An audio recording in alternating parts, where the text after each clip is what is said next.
This is my premises. You're not going to enter this. No, Zubin Garg ঢুকোৱাৰ কাৰণে আপোনাক বন্ধ That is not my thing to do. Why will I close my shop? And who the hell are you to tell?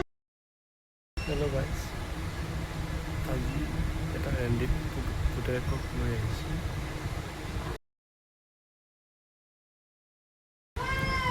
এই জুবিন দাক কোনো চিনি নাপায়।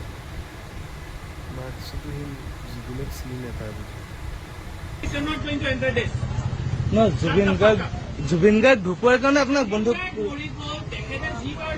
That is not my thing to do. Why will I close my shop? And who the hell are you to tell me? Who gave you the right? Who gave you the right? Who are you? Who are you? I'm Sanjeev Kolta. So what? অসমীয়াত ক তোমাৰ কি আছে? তোমাৰ কি right আছে মোৰ দোকান আছে তুমি বন্ধ কৰিবলৈ ক'ব আহিছা? Who is this person? Who is this person? We don't know you. We don't know you, nor any one of you. So please. একো কোৱা নাই মই জুবিন গাৰ্গ আমাৰ আমাকতো ঢুকাই গৈছে তাত আপুনিতো জুবিন গাৰ্গ চিনি আমাৰ কলেজাখন জ্বলি গৈ আছে সি মাৰ্কছতো বুলি জুবিনক চিনি নাপায় জুবিন দা আমাৰ হাৰ্ড গম পালি আমাৰ কাৰণে সি বহুত মানে ডাঙৰ এটা আমি হেৰাইছোঁ এতিয়া আমি গম পাই আছোঁ কেনেকুৱা আমাৰ গাটো জ্বলিছে তই চিনি নাপাওঁ তই কোন চেটটো নহয় তই চিনি নাপাওঁ বুলি কৈছোঁ যে আমাৰ কেনেকুৱা লাগি আছে আমিহে গম পাই আছোঁ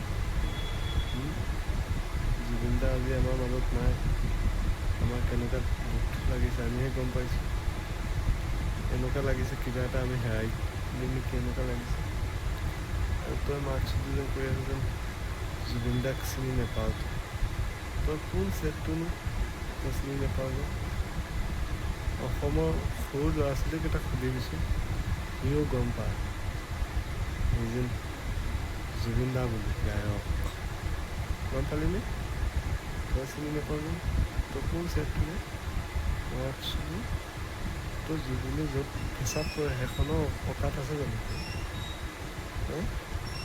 যখনক যেন সি হাগে সেইখনতো অকাত নাই বুজিছ নে এনেকুৱা এখন বনাবলৈ আৰু তোৰ 10 টকাৰ দোকান এখন দি আছোঁ নোৱাৰানি সেইটো তই কিমান ইংলিছ পাৱাৰ দেখাই আছোঁ তাৰপিছত তই আৰু কিবা নেকি ৰাইজেতো পিটিছে অকণমান তেজহে ওলাইছে কি মোৰতো মন গৈ আছে নহয় কি কৰিম মই নিজে গম নাপাওঁ এনেকুৱা মোৰ খং উঠি আছে গাটো মানে তোৰ ভিডিঅ'টো চাই মোৰ গাটো মানে এনেকুৱা হ'ল যোনটোত পালে মই এনেকুৱা পিটিলোঁ আৰু মই ৰাইজেতো তোৰ তেজটো ওলাইছেহে